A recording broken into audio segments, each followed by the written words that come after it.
దేవుని నామానికి మహిమ కలుగును కాక. జీవన తొలి సంధ్య అనుదినమన్న అను ఈ ఉదయకాలపు వాక్య ధ్యానములకు మిమ్మల్ని ప్రేమపూర్వకంగా ఆహ్వానాన్ని తెలియపరుస్తూ నా నిండు వందనాలను తెలియపరుస్తూ ఉన్నాను. ప్రభువునందు మాకు అత్యంత ప్రియులైనటువంటి దేవుని పిల్లలు ఎలా ఉన్నారండి? బాగున్నారా? దేవుని సందులో నిన్నటి దినం ఎలా గడిచింది? బాగా గడిచిందా? మీ యొక్క ఉద్యోగాలు, మీ యొక్క వృత్తులలో, వ్యాపారాలలో దేవుడు కృప చూపించి నడిపిస్తున్నారు కదూ. దేవుడు తప్పకుండా దీవిస్తాడు. ఖచ్చితంగా దేవుని మీద ఆధారపడండి, విశ్వాసంతో కొనసాగండి. ఎటువంటి ప్రతికూల పరిస్థితులు వచ్చినా బలహీనలు కాకుండా దేవుని సందులో ఆయన కృపచేత బలవంతులయ్యి ముందుకు కొనసాగండి. దేవుడు తప్పకుండా కార్యం చేపడతాడు.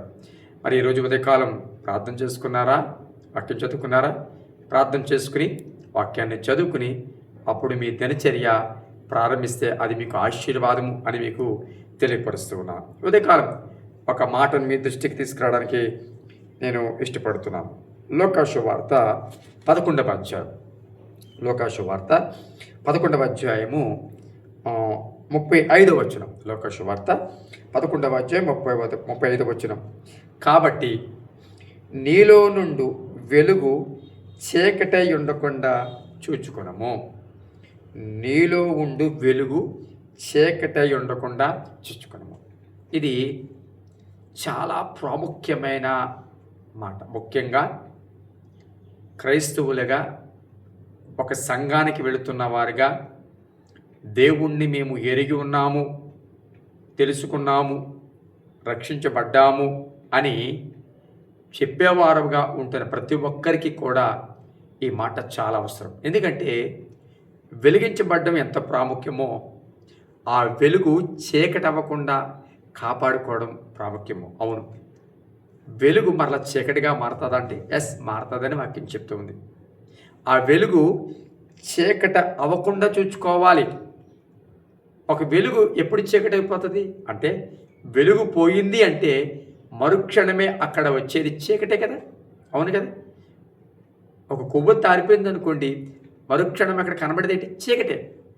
కాబట్టి దేవుని సన్నిధిలో ఆరిపోవడం ప్రారంభిస్తే, లేకపోతే ఆరిపోవడానికి సిద్ధపడే పరిస్థితులు ఒకవేళ ఉన్నట్లయితే చీకటి వచ్చే పరిస్థితులు, చీకటి అయిపోయే అవకాశాలు ఉన్నాయని జ్ఞాపకం చేసుకోవాలి. అవును ప్రియబిడ్డారా, ఆత్మను ఆర్పకుడి అని వాక్యం చెప్తుంది.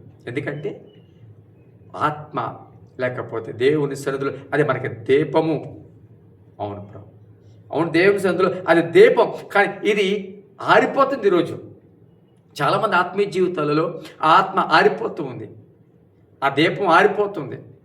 అంత మాత్రమే కాదు, పై వచనాల్లో చూసినట్లయితే మన దేహానికి కొన్నే వెలుగు అంటున్నాడు.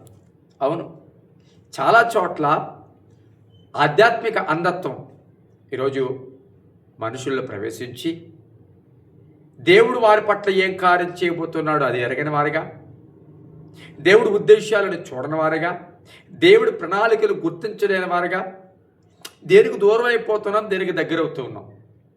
అసలు ఏది మన జీవితం నుంచి కోల్పోతూ ఉంది లేదా బయటికి వెడలిపోతుంది. చూడండి, మందసం పట్టబడినప్పుడు ఏమైంది? ఏకాబోధినికి అంది. ఏకాబోధినికి అని దానికి ఏమని పేరు పెట్టింది? అవును, ఎందుకు ఏకాబోధిని పేరు పెట్టడానికి కారణం ఏంటి? ప్రభావము ఇశ్రాయేలు నుంచి వెడలిపోయింది. చూసారా, ఇశ్రాయేలు నుంచి వెడలిపోయింది అంటే మందసం పట్టబడిన తర్వాత ఇంకా ప్రభావం ఇశ్రాయేలు లేదు. ఈరోజు చాలామంది జీవితాలలో దేవుని సన్నిధి వారితో లేనప్పుడు, దేవుని ఆత్మ వారితో లేనప్పుడు, దేవుని మనసు వారితో లేనప్పుడు, దేవుడితో సహవాసం వారు లేనప్పుడు, మందిరానికి వాక్యానికి దూరంగా జీవిస్తున్న క్రమంలో ఏమవుతుందో తెలుసా? ఏకాబోధులు కంటూ ఉన్నారు. ప్రభావం వెడలిపోతూ ఉంది.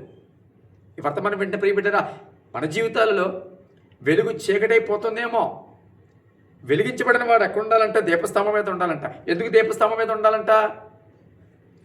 వెలుపట ఉన్నవాడు లోపలికి రావడానికి. చూసారా, 33వ వచనంలో ఉంది, లోపలికి వచ్చి వారికి వెలుగు కనబడుటకు దీపస్తంభం మీదనే పెట్టును. దీపం వెలిగించిన తర్వాత ఆ దీపము చాటునేను కొంచెం కిందనను పెట్టాడు, దీపస్తంభం మీదే ఉంటుంది. ఎందుకు? లోపలికి వచ్చి వారికి వెలుగు కలగడం. అంటే బయట ఉన్నాడు వాడు, లోపలికి రావడానికి ఎలా వస్తాడు? వెలుగుంటేనే. ఎక్కడో అడవిలో ఉన్నామండి, ఎటు వెళ్ళాలో తేలని పరిస్థితుల్లో ఒక చిన్న ఇల్లు ఉంది, ఆ ఇంట్లో నీకు ఒక కొవ్వొత్తి వెలుగు లేకపోతే వెలుగుతుందంటే దాని అర్థం ఏంటి? ఎవరు ఉన్నారని ధైర్యంతో వెళ్తావు కదా. నీ జీవితంలో కూడా లోపలి వారు అంటే దేవుడిని ఎరగని వారు, మందిరపు బయట ఉన్నవారు, లోకస్తులు మందిరం అనే ఇంటిలోకి రావాలి అంటే, ఆ లోపలికి రావాలి అంటే మందిరంలో కానీ కుటుంబంలో కానీ వెలుగుతున్న దీపాలు కావాలి, సాక్షార్థమైన దీపాలు ఉండాలి. ఎక్కడైతే సాక్షార్థమైన దీపాలు ఉంటాయో, ఎక్కడైతే వెలుగుతూ దీపాలు ఉంటాయో, ఎక్కడైతే ఆత్మలు వెలుగుతూ ఉంటారో, అభిషేకులు వెలుగుతూ ఉంటారో, దేవుడి సహవాసంలో ఎదుగుతూ ఉంటారో, వారు ఏం చేస్తారు తెలుసా? లోపల ఉన్న వారు బయటికి రావడానికి అవకాశాలుగా ఉంటారు.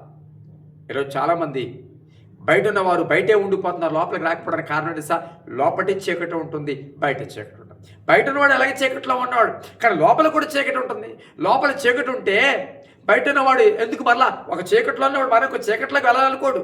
ఒక చీకట్లో ఉన్నవాడు వెలుగులోకి రావాలనుకుంటాడు. అలా వెలుగులోకి రావాలి అంటే, లోపల ఉన్నవాడు బయటికి రావాలంటే లోపల వెలుగే దీపం ఉండాలి, దీపస్తంభం మీద ఉండాలి. ఈ మాటలు వింటున్న ప్రియబిడ్డారా, దేవుని సందులో బాగా గమనించు. నీ వెలుగు చీకటి అవ్వకుండా జాగ్రత్తగా చూసుకో. ఏ కారణాల చేత నీ వెలుగు చీకటి అయిపోతుందేమో, దేవుడు వెలిగించిన ఆత్మీయ జీవితము, లేకపోతే నీకు ఇచ్చిన దర్శనాలు, లేకపోతే దేవుడు నీకు ఇచ్చిన ప్రత్యక్షతలు, దేవుడు నీకు వినిపించిన స్వరము, నీకు ఇచ్చిన దేవుడు అనుభవాలు చీకటైపోతున్నాయేమో.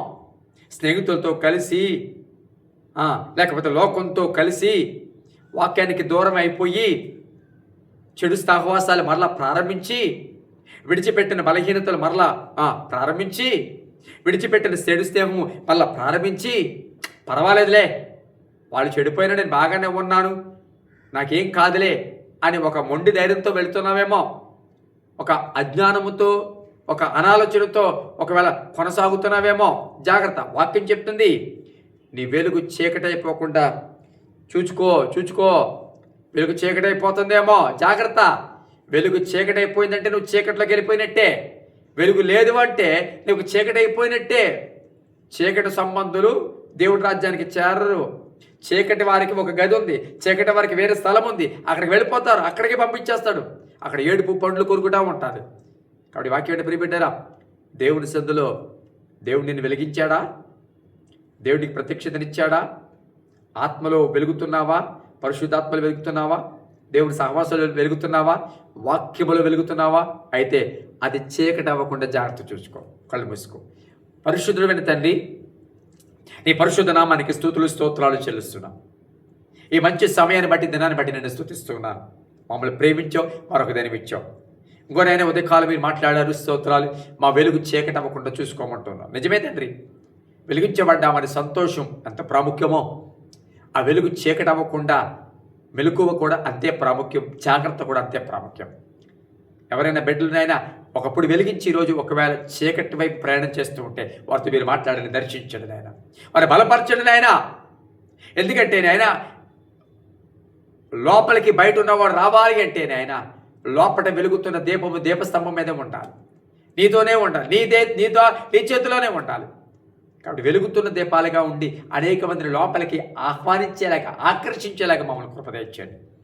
అనారోగ్యంగా స్వస్థపరచండి, బలహీనలు బలపరచండి, జైల్లో ఉన్న వారిని జ్ఞాపకం చేసుకొని, గర్భఫలంకు ఎదురు చూస్తున్న వారిని జ్ఞాపకం చేసుకొని, గర్భఫలంతో ఉన్నవారిని జ్ఞాపకం చేసుకొని, పరీక్షలు వస్తున్న బిడ్డలు జ్ఞాపకం చేసుకోండి, భవిష్యత్తుల కోసం ఎదురు చూస్తున్న బిడ్డ జ్ఞాపకం చేసుకొని, ఆర్థిక ఇబ్బందులు పడుతున్న వారిని జ్ఞాపకం చేసుకోండి, ఇతర సమస్యల చేత బాధపడుతున్న వారిని జ్ఞాపకం చేసుకొని, కుటుంబాల అసమాధానాలతో ఉన్న వారిని జ్ఞాపకం చేసుకోండి నాయన. బలహీనతల చేత ఏడవబడుతున్న వారిని జ్ఞాపకం చేసుకోండి నాయన.